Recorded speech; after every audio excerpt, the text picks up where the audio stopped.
they know how to catch fish, there's usually creeks where they can go down and grab a fish or something. Tonight, a Cree perspective on how two fugitives might still be surviving out in the bush in northern Manitoba. It was forced, it was coercion at its finest. I mean, they were starved off the land. And an Indigenous community in Alberta is trying to rebuild their nation after being torn apart with the help of government legislation.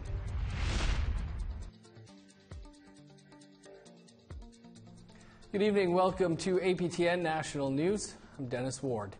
It's been a week since RCMP started searching northern Manitoba for the two men accused of killing 3 people in British Columbia. And now the force is pulling back on its search efforts. At a news conference this afternoon, Assistant Commissioner Jane McClatchy told reporters police have exhausted all resources. RCMP have been in Gillam and Fox Lake Cree Nation since last Wednesday. The search has also taken them to York Landing. The Royal Canadian Air Force has also been assisting in the search. Cam McLeod and Briar Schmigelski are wanted in connection to the deaths of Leonard Dick, China Deesa, and Lucas Fowler. McClatchy said police have searched more than 500 homes and buildings in the community. Even with this extraordinary effort, we have not had any confirmed sightings of the suspects since the burned vehicle was located. Taking into account all of the work so far, it has come time to reassess our deployment of resources to the area. Over the next week, the RCMP will begin to scale down the scope of our search efforts in northern Manitoba. This will include the phased withdrawal of the majority of specialized RCMP and RCAF personnel and assets over the coming week. As the search continues for the 2 men accused of killing 3 people in British Columbia, many have been left wondering how the 2 are surviving in northern Manitoba. The North is often known for its beautiful but harsh terrain. Brittany Hobson sat down with one local from one Cree community and brings us their perspectives. Kilometers of water and forest surround Tatasquiac Cree Nation. The landscape offers a scenic view, but it also poses many risks for people who aren't from the north. As far as surviving out in the bush, I think that's really dangerous if you're not a northerner and you don't know the area, you don't know the terrain. Eunice Beardy grew up in the bush, as it is affectionately known as to locals. Much of northern Manitoba is made up of forested areas. It's where an extensive search for Cam McLeod and Briar Schmigelski is taking place. The 2 are accused of killing 3 people in British Columbia. RCMP have been searching Gillam and Fox Lake Cree Nation for more than a week, but the vast area is proving difficult. Beardy says there are a number of places the 2 could hide and survive. There's a lot of cabins out there, and we leave stuff in the cabins. There's food in the cabins, and I know in some places where they have like their 4-wheelers in the cabins, outside the cabins. Without shelter, people are exposed to various elements such as bugs, bears, or swampy marsh-like areas. Ernest Bittern says the bush is no place for the inexperienced. Well, you gotta know how to survive, right? Like even when a person gets lost, they start panicking. Bittern says despite the rough terrain, the 2 can survive if they can find a reliable source of food. If they know how to catch fish, there's usually creeks where they can go down and grab a fish or something. Yeah, or if they have some kind of weapon, they could probably shoot an animal. So. Leadership in Tatasquiac say the 2 fugitives came through the community last Monday before police announced they were suspects in the killings. They stopped to gas up before heading to Gillam, which is approximately 170 kilometers north of the community. Their vehicle was found later that day, burned out. As the days go on, many are left wondering how the 2 are still surviving. On Wednesday, RCMP said there is a possibility McLeod and Schmigelski are dead. The north part of the province is a very unforgiving place, as I said in my statement. Very challenging terrain, lots of wildlife. We're keeping all possibilities in mind as we go forward. Brittany Hobson, APTN National News, Tataskwiak, Cree Nation. And there are reports tonight of an unconfirmed report of the two fugitives being seen near Kapuskasing in northern Ontario. The Assembly of Manitoba Chiefs is holding a General Assembly today. APTN's Beverly Andrews went to find out what was being discussed, but things didn't go according to plan. The Assembly of Manitoba Chiefs is holding their annual General Assembly today in the Ojibwe Nation of Broken Head, Manitoba, which is about 75 kilometers north of Winnipeg. Last year, media was allowed to attend. This year, media is not being allowed into the sessions, but a live stream of the sessions is being broadcast on the AMC YouTube channel.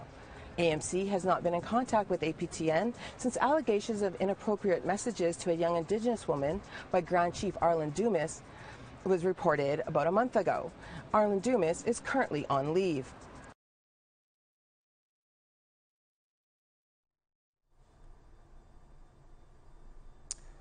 And with more on the Manitoba Chiefs meeting, APTN's Beverly Andrews joins us now. Bev, thanks for joining us. Can you tell us what happened when you arrived at the AMC General Assembly this morning? Well, when I got there were posters on the door that said absolutely no video or photos to be in session and no media was allowed. Once their spokesperson, Andrew Thunder, arrived, I asked him if I could go in. He said no. I asked him if he could sit in on the sessions because he did offer to give me some interviews later on in the day, but I asked if I could sit in so I could listen to what was being discussed, and he said no media was being allowed inside of the sessions at all today. I was told that I could watch the sessions through a live stream on the AMC YouTube channel, but that live stream didn't happen, but I was later told that that would be posted later on in the afternoon. And I did later confirm that Grand Chief Arlen Dumas was in attendance this morning. Did they give you a reason why media was not being allowed in? Given that the Grand Chief is there, there might be some interest given he was on a leave of absence. No, I was just simply told that they were not allowing media in this year, and that was really the only reason I was given. Well, Bev, appreciate you at least trying to cover this event for us and the people out there. Thanks for giving us the update. You're welcome. Thank you. To BC now, where members of the Chilcotin Nation are in Vancouver this week. The BC Supreme Court is hearing two applications for injunctions. Chilcotin are asking for an injunction to prevent Taseko Mines Limited from exploratory drilling till a full trial of their claim, they say, proves the drilling infringes on their Aboriginal rights. Meanwhile, the Vancouver-based mining company is pursuing their own injunction to gain access to the area where they want to drill. The mining company wants to build a copper and gold mine at Fish Lake, a court-declared area of proven Aboriginal hunting and trapping rights.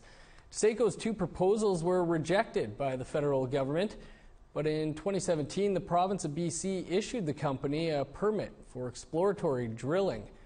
On July 2nd, after fighting in court for 2 years, Chilcotin chiefs and community members peacefully turned back contractors from getting to Fish Lake.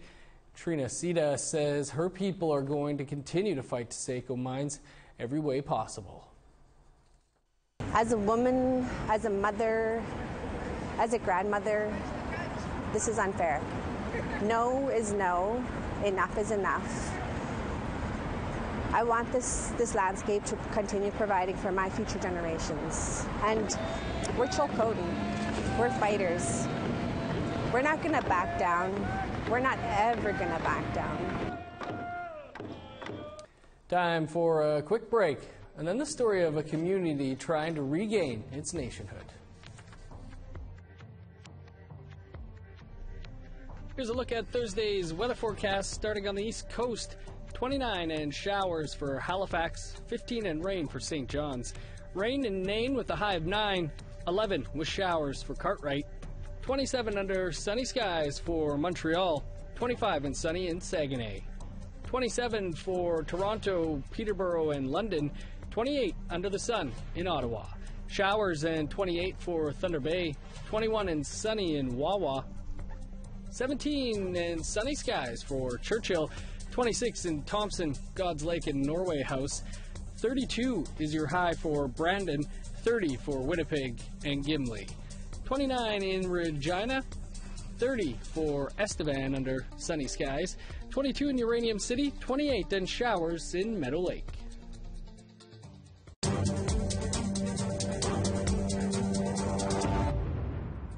Welcome back.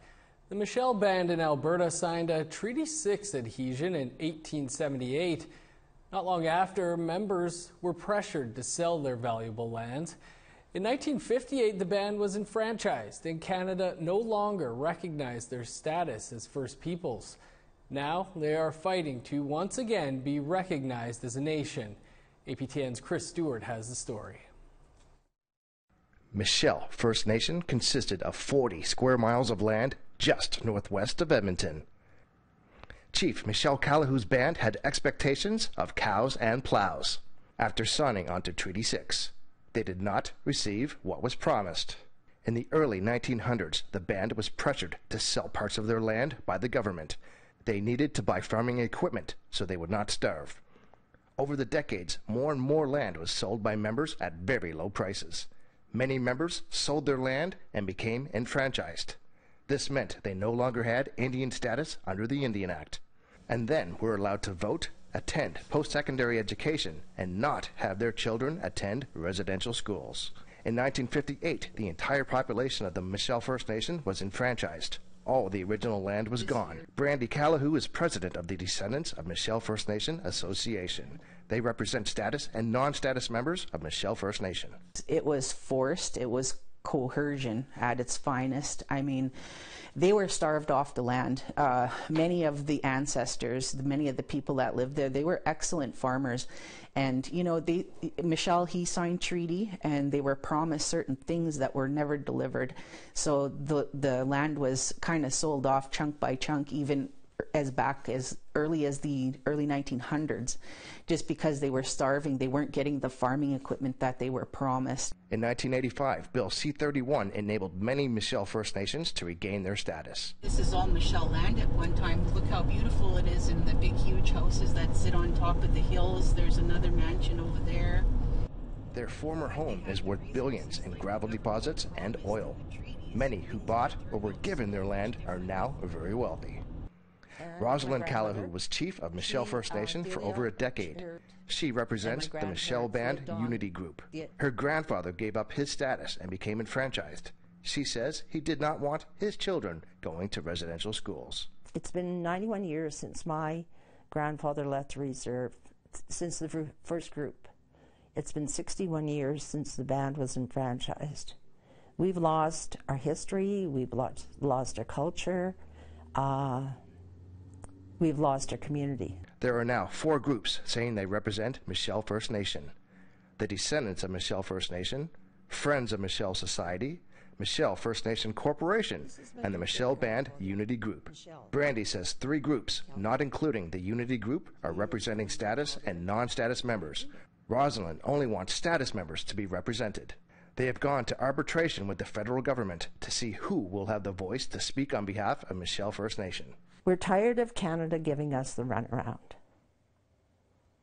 And historically, the Michelle Band, what has happened to them, I believe is the most detrimental, next to the residential school, of Indian people, of our people.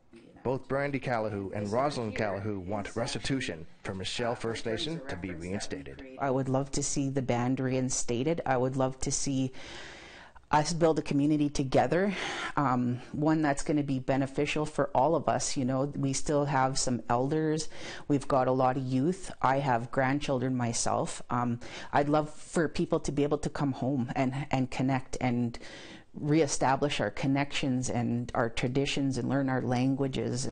Chris Stewart, APTN National News, Edmonton. What a history lesson.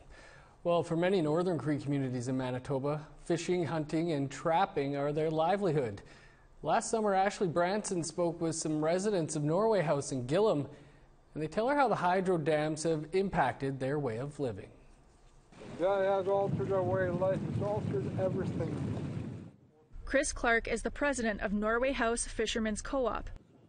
located over 300 kilometers north of Mississippiistic Cree Nation. Due to the fluctuating water levels caused by hydro dams, Clark says the erosion and sediment buildup on the lakes affects their livelihood.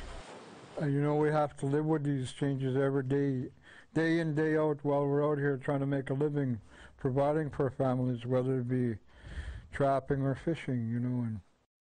By the 1960s, Manitoba Hydro and the provincial government recognized the vast potential of hydro development in the north to power the south and profit from exported energy.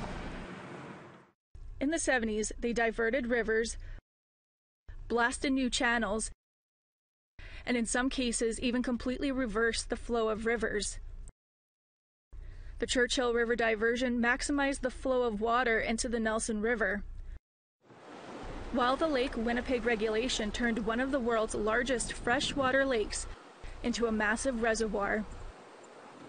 All of this was done with little regard for the people and communities that lived and depended on these waters. We always were told that things will be different. Mother Nature will regenerate itself, but it can't the way it is. Norway House band councillor Langford Saunders says despite the devastation to their waters, fishermen still find a way to make a living in the fisheries. We fish in the fall on Playground Lake, and also we fish in Lake Winnipeg.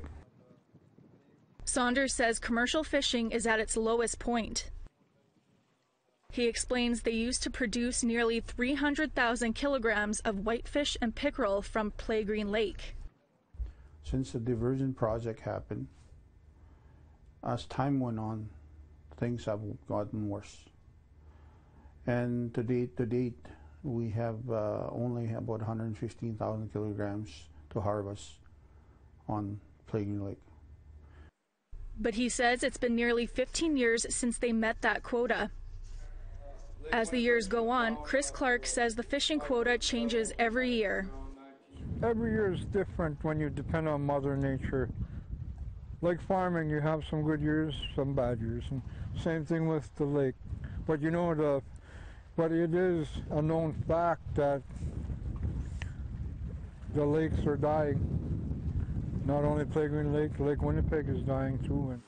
We asked Clark if Manitoba Hydro or the provincial government could do anything to compensate these communities.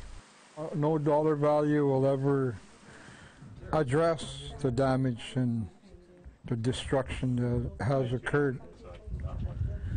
But in reality, we have to try to help the lake and the land, you know.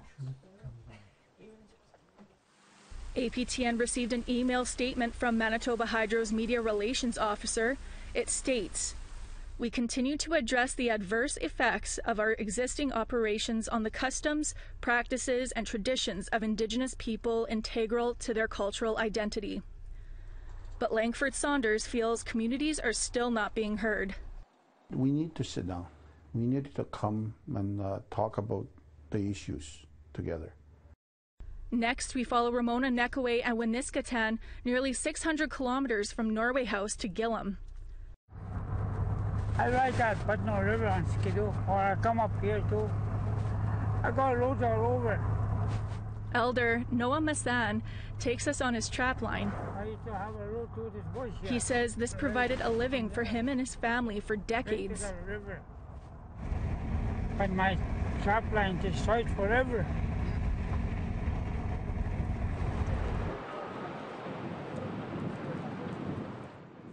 Now it's the site for the latest dam, Kiosk, which began construction in 2014.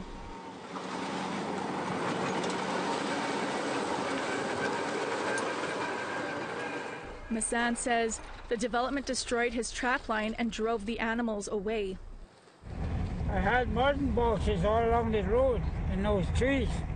I never caught nothing. And here Hydro say, oh, animals will come back. 1 year we won't see them. But I haven't seen a truck here. Massan shows us the construction of the Kiosk Dam when he's confronted by a worker. You're not supposed to be touring around. They didn't. Hey, come here. I'm angry. I'm just saying it's dangerous. I know. They never said nothing, but they told me get a flag on the thing. But I'm not going all over the place. We're just going as far as here. Okay, yeah, and it's, I mean, if you want to come in, it's one thing. You should always stop at the office and let us know. I don't know what office you guys got. Just right beside Massan can't visit his trapline without informing Hydro. Oh, yeah. He receives a small amount of compensation for the loss of the animals he once hunted here.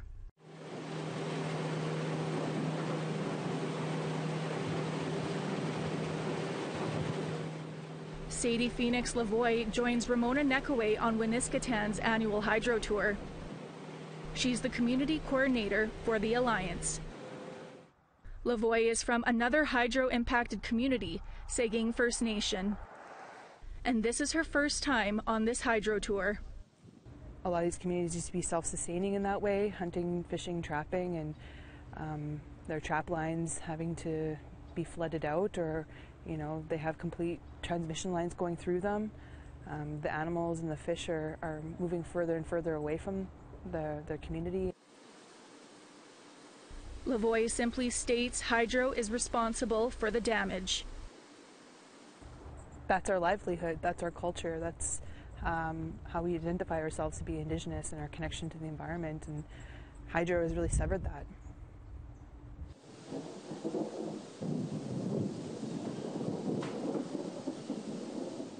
Ashley Branson, APTN National News, Gillam. Time for another quick break, but stick around. There's more to come. Here's the rest of Thursday's weather forecast, picking back up in northern Alberta. Showers and 20 for Peace River and High Level. The heat wave continues in Medicine Hat with a high of 34, 32 in Lethbridge. Sunny and 22 for Vancouver, 22 in showers in Victoria, 21 in Dease Lake, 19 under sunny skies for Smithers, 16 and rain for Rock River, 22 under the sun for Whitehorse, 23 in Fort Liard, Trout Lake, and Fort Simpson, 11 with showers for Sax Harbor, 22 in showers for Fort McPherson, 10 in Repulse Bay, 18 for Whale Cove, 2 with showers in Resolute, 14 in Clyde River.